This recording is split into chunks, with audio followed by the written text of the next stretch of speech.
Hello everyone, আমাদের hotel থেকে অ্যাক্রোপলিসের ভিউটা দেখুন। আর গ্রিসে এসে পেয়ে গেলাম বাঙালি খাবার। এর থেকে ভালো আর এন্ডিং কিসে হতে পারে। আজকে আমাদের শেষ দিন ছিল এখানে। সকালে ব্রেকফাস্ট করে এরপর বেরিয়ে যাব। ব্রেকফাস্টে প্রচুর অপশন ছিল।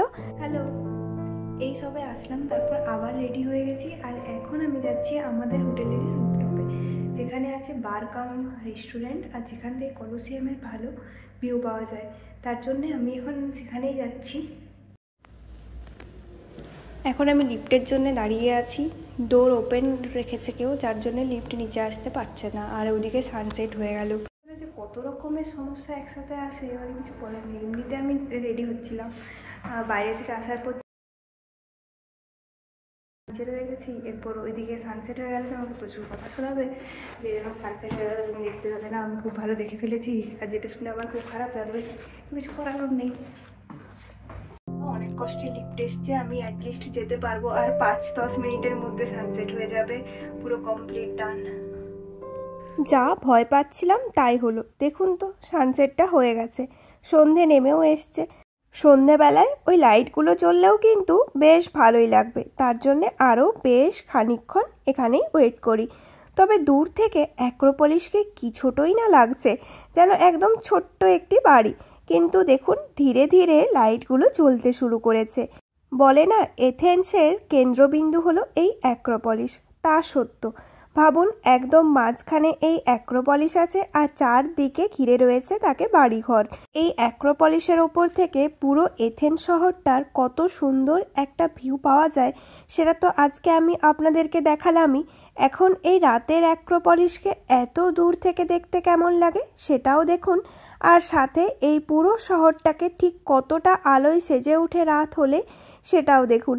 তবে আমি কি জানেন তো, এথেন্সে গিয়ে অনেকটা ভারতবর্ষের ছোঁয়া পেলাম। আমাদের ইন্ডিয়া যেমন, ঠিক সেই টাইপেরই কিছুটা দেশ বলতে পারেন এই গ্রিস বা এথেন্স। তবে গ্রিসের আইল্যান্ডগুলোকে বলা যায় না, কিন্তু এই এথেন্স শহরের রাস্তাঘাট, গাড়ি, বাড়ি অনেক কিছুই ইন্ডিয়ার সাথে মিল রাখে। খুব সুন্দরভাবে রাতের দৃশ্য দেখে আমরা এখন যাচ্ছি ডিনার করার উদ্দেশ্যে। ডিনার করতে আজকে একটি বাংলাদেশি দোকানে যাচ্ছি। এমনিতে জানতাম না, তবে গুগল ম্যাপে সার্চ করতে করতেই চোখে পড়লো ইন্ডিয়ান রেস্টুরেন্ট লেখা আছে, তবু এটা বাংলাদেশিদেরই। খুব সুন্দর দেখুন দোকানটা, আর মেনুগুলোও বেশ ভালো। ওইদিকে ও একটা বিরিয়ানি নিয়েছে, আর আমি নিয়েছিলাম পরোটা, ডিম ভাজা আর স্যালাড। আসলে আমি প্রথমে অর্ডার দিচ্ছিলাম মোগলাই, তো ওনারা জানালেন মোগলাইটা এখন পাওয়া যাবে না, তাই তারই সাপ্লিমেন্ট হিসেবে এটা নিলাম। দেখি তো খেয়ে কেমন হয়েছে খেতে।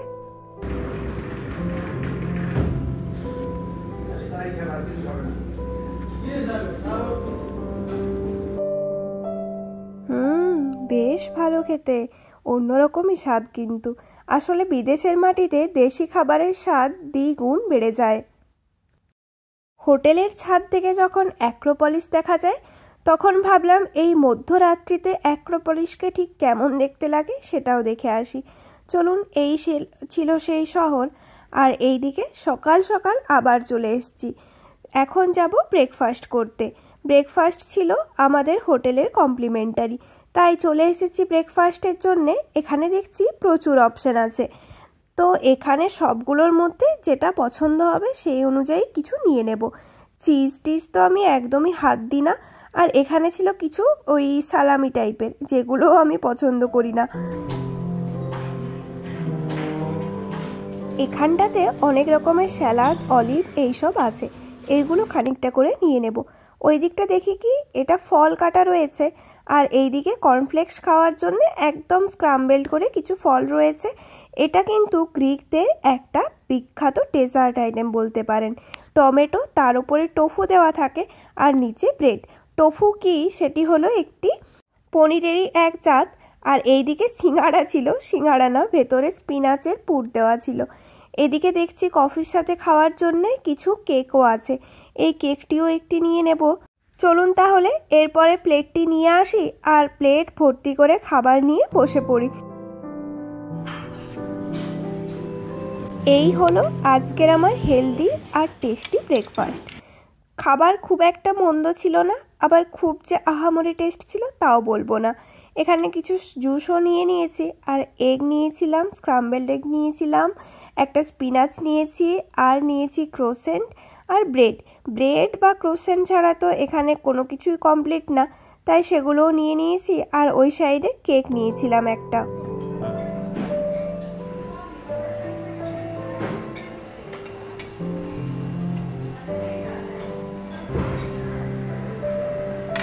ব্রেডের ওপরে ভালো করে বাটার মিক্সড করার সময় চলে এসছে এবারে।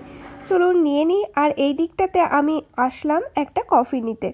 কফির এখানে অনেক রকমই অপশান পাওয়া যায়, espresso, cappuccino, filter coffee, dark coffee, অনেক রকমই, যেটা আপনার পছন্দ সেই অনুযায়ী নিয়ে নেবেন।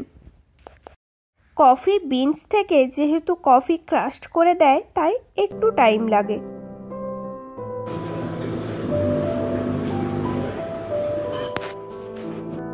চলুন এরপর তাহলে রেডি হয়ে এয়ারপোর্টের উদ্দেশ্যে রওনা দিই।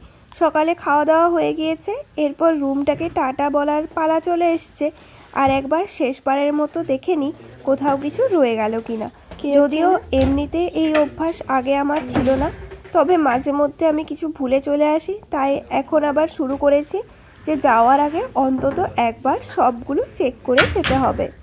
আমি ওই জন্যে চিরুনি তল্লাশি করে একদম খুঁজে নিচ্ছি কোথাও কিছু রয়ে গেল না তো। জানেন তো, ফিনল্যান্ডে যখন গেছিলাম তখন ওইখানে যে লাল কালারের জ্যাকেটটা পরেছিলাম, ওটা আমার সব থেকে পছন্দের জ্যাকেট ছিল, যেটি আমি ভুলে চলে এসেছি সান্তাক্লজ ভিলেজে।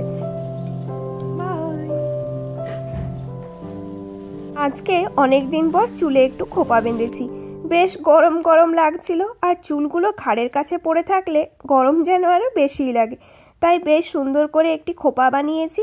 আর এখানে ফুলটা দেখেছেন কি অসাধারণ সুন্দর লাগছে। এখানে দাঁড়িয়ে দুটো ফটো না তুললেই নয়। এটাও তবে একটা আর্কিওলজিক্যাল সাইট, যেখানে এরম কিছু স্তম্ভ দেখতে পেলাম, তবে এটিতে যাওয়ার জন্য টিকিট কাটতে হচ্ছিল, তাই আর ইচ্ছে হলো না যে টিকিট কেটে এটা দেখতে যাব। 10 ইউরো করে টিকিট ছিল, ভারতীয় টাকায় প্রায় 1000 টাকার মতো। বাইরে থেকেই দেখে সেটিকে টাটা বলে চলে এলাম। আর ওই যে দূরে অ্যাক্রোপলিস, ঠিক ফুলের ওপরে মাথা চাড়া দিয়ে রয়েছে। চলুন এরপর মেট্রো স্টেশনে যাই। মেট্রো স্টেশনে মেট্রো ধরে যাব এয়ারপোর্ট, তারপর এয়ারপোর্ট থেকে বাড়ি। তার মাঝেও অনেক কিছু আছে, আমাদের এইখান থেকে বাড়ি পৌঁছাতে পৌঁছাতে প্রায় রাত্রি হয়ে যাবে। এথেন্সের মেট্রো স্টেশনের মধ্যেও কিন্তু আপনি ইতিহাসের ছোঁয়া পেয়ে যাবেন। এই যে এখানেও আছে কিছু ভগ্নাবশেষ, বুঝতে পারলাম না সেটি কি, দূর থেকে ঠিক দেখতেও পাচ্ছিলাম না, তবে এই জায়গাটিও দেখে মনে হলো বেশ অনেক প্রাচীন, হয়তো অ্যাক্রোপলিস যখন হয়েছিল সেই সময়েরই হবে। নিচটা দেখুন একবার, একদম নিচ অবধি দেখা যাচ্ছে, কাচের গ্লাস করে দিয়েছে। ওই যে নিচের ভিউটা এরম, আর ওপর দিয়ে হাঁটার জন্য কাঁচ দিয়ে রাস্তা তৈরি করেছেন। সবাই একটু ঘুরে যায় হবে, যার জন্যে আমরাও আসলাম এই জায়গাটা ঘুরতে। চলুন, আর টাইম নেই হাতে, ঘুরে বেড়ালে এরপর মেট্রোটিকে মিস করব। এখানে মেট্রো স্টেশন এত বড় যে খুঁজে পাওয়াই মুশকিল। এয়ারপোর্টের অ্যারো দেখে দেখে অনেকটা দূরে যেতে হবে। আসলে এটা আন্ডারগ্রাউন্ডের মধ্যে প্রায় 5 থেকে 6 তালা নামার পরে আপনি মেট্রোর দেখা পাবেন। তো চলুন যেতে থাকি। ওই যে বলছে এদিক দিয়ে নিচে নামতে হবে, এদিকে অ্যাক্সিলেটার আছে, তো সিঁড়ি ভাঙতে আর হবে না। পুরো স্টেশনটাতেই প্রচুর অ্যাক্সিলেটার আছে, তবে দেখি কতক্ষণে সেইখানে পৌঁছায়।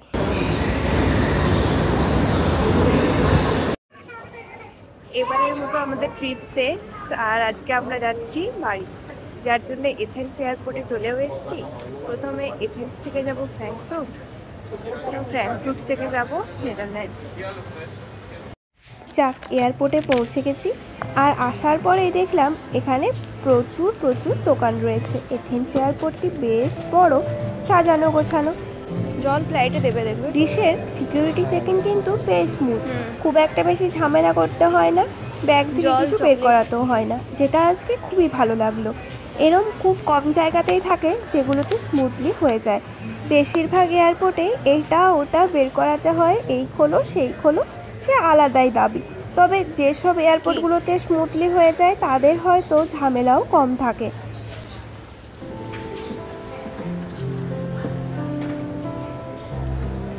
in Zürich.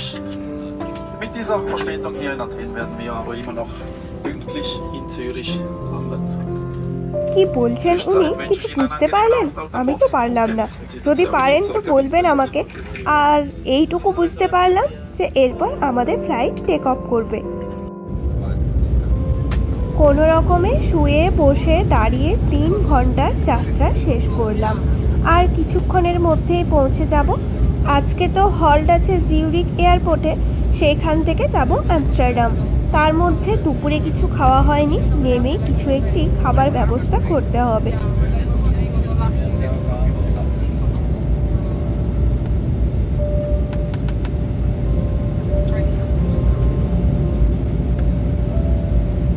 বেশ খানিকটা হেঁটে আসার পরই একটা ম্যাকডোনাল্ড চোখে পড়ল। চলুন এখান থেকে বেশ কিছু খাবার অ্যাড করে দিই, তারপরে সেটি নিয়ে বসে পড়ি। দুজনে দুটো চিকেন র্যাপ নিয়ে নিয়েছি। চলুন তাড়াতাড়ি করে খেয়ে নিই, তারপরে আবার যেতে হবে নেক্সট ফ্লাইটের উদ্দেশ্যে। খুবই কম সময় আছে আমাদের হাতে। হল্ট ছিল মাত্র 2 ঘন্টা, তার মধ্যে খাওয়া দাওয়া করে কোনো রকমে যেতে হবে। জিউরিক এয়ারপোর্টে আছি এখন। আর আমাদের ফ্লাইট ছিল 5:30টার সময়, কিন্তু ফ্লাইট ডিলে করেছে, যার জন্য 6টার সময় করে দিয়েছে। তাই পৌঁছাতেও দেরি হয়ে যাবে, প্রায় 7:30টার মতো বাজবে।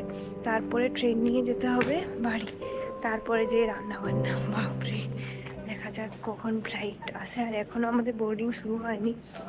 চলুন, B39 গেট, এখন আমি আছি B38-এ, পৌঁছেই গেলাম প্রায়। 6টা বাজে, এই সবে আমাদের ফ্লাইটের জন্য বোর্ডিং শুরু হচ্ছে। বসেও পড়েছি, আরও অনেকে আসতে বাকি আছে। সবাই আসুক, তারপরে ট্রেন ছাড়বে, তার আগে কি আর যাবে বলুন। এইবারের মতো আমাদের এথেন্সের ট্রিপ এখানেই শেষ হলো। কত দিন ধরে প্ল্যানিং করে, কত কিছু করে একটা ট্রিপ প্ল্যান করা হয়। গ্রিসের ক্ষেত্রেও তাই হয়েছিল। প্রত্যেকবার বাড়ি যাওয়ার সময় মনটি বেশ ভারাক্রান্ত হয়ে যায়। তবে কোনো কিছু একটি শেষ হলেই তো নতুনের শুরু হবে। তাহলে চলুন এরপর বাড়ির উদ্দেশ্যে রওনা দেওয়া যাক। দেখা হবে পরের নতুন একটি ভ্লগে। ততক্ষণের জন্য সবাই টাটা, ভালো থাকবেন, সুস্থ থাকবেন। Thanks for watching my video. Thank you so much.